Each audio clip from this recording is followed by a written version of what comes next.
Baik, dalam fizik, cara kita menyelesaikan masalah biasanya adalah dengan bermula dengan beberapa hukum-hukum asas, kemudian kita guna pakai hukum-hukum asas tersebut untuk menyelesaikan masalah yang berbeza dalam konteks yang berbeza.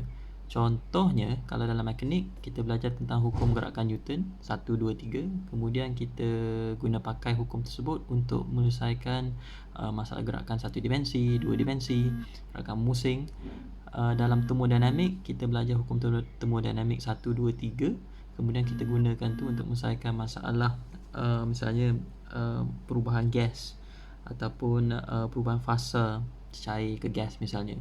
Dalam elektromagnet pun sama juga, kita bermula dengan hukum-hukum asas, hukum Coulomb, Biot-Savart dan kemudian hukum Gauss, dan kita guna pakai hukum tersebut untuk menyelesaikan masalah dalam konteks yang berbeza. Jadi dalam analisis lita, kita guna pendekatan yang sama. Kita bermula dengan beberapa hukum-hukum asas dulu, dan hukum-hukum asas ini saya dah senaraikan di sini. Yang pertama yang kita biasa sekali adalah hukum Ohm, yang memberitahu apakah hubung kait di antara beza upaya dengan arus. Right? Macam mana kalau ada beza upaya, macam mana itu akan mempengaruhi arus yang melalui sesuatu lita. Kemudian ada hukum Kirchhoff, dua hukum Kirchhoff. Yang pertama yang tentang voltan, ini memberitahu macam mana tenaga elektrik yang dimiliki oleh sebutir cas tu berubah apabila dia bergerak daripada bateri sehinggalah ke beban, kemudian balik ke bateri. Jadi Kirchhoff voltage law ni adalah manifestasi prinsip keabadian tenaga. Kemudian ada hukum Kirchhoff yang kedua, Kirchhoff current law. Ini pula manifestasi prinsip keabadian cas. Maksudnya bilangan cas yang masuk ke dalam satu simpang itu mesti sama dengan bilangan cas yang keluar dari simpang itu, sebab selagi mana tak ada cas yang bertambah ataupun yang berkurang. Kemudian nanti awak akan belajar tentang prinsip of superposition dan linearity.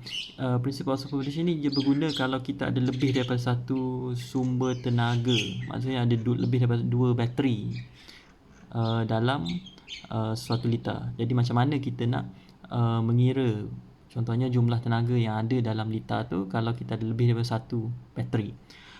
Jadi ini adalah hukum-hukum asas yang kita gunakan untuk menganalisis lita, dan dan bila kita dah kuasai hukum-hukum asas ni, maka barulah kita fikir macam mana kita nak mencari arus dan voltan dan lita. Jadi saya telah bahagikan kaedah-kaedah kat sini kepada tiga cara lah, sebab dalam lita ni cuma ada tiga je kuantiti asas je.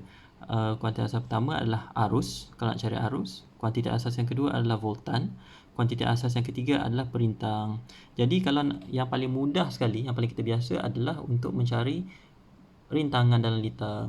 Jadi kita dah belajar sebelum ni di sekolah macam mana nak menggabungkan, macam mana mencari jumlah rintangan untuk lita yang disambung secara siri dan lita yang disambung secara selari. Kemudian awak tambah lagi benda yang baru, is delta Y transformation. Jadi yang pentingnya kesemua ini adalah untuk mencari jumlah rintangan dalam lita.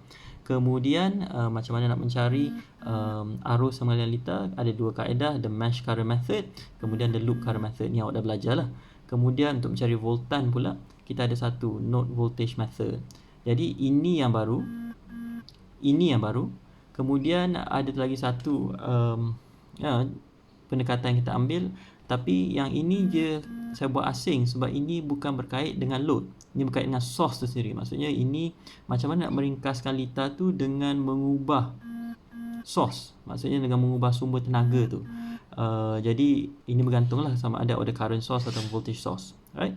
Kemudian nanti awak akan belajar tentang dua teorem ni, Thevenin dengan Norton. Jadi ini adalah kaedah yang paling canggih sekali lah. Kalau awak kuasai kedua-dua kaedah ni, maka diorang lontarkan apa-apa saja lita pada awak boleh selesaikan, boleh analisis lita tersebut, right? Dan akhir sekali, ada beberapa lita yang kerap kali kita jumpa. Justru lita tu lita yang kiranya lita yang dikelaskan dalam kategorinya sendiri. Dan satu contoh adalah litar pembahagi, divider circuits, yang kita gunakan sama ada untuk membahagi voltan ataupun untuk membahagi arus. Jadi ini saya ringkasnya lah, kupasan peta konsep untuk topik-topik yang telah pelajari untuk menganalisis litar.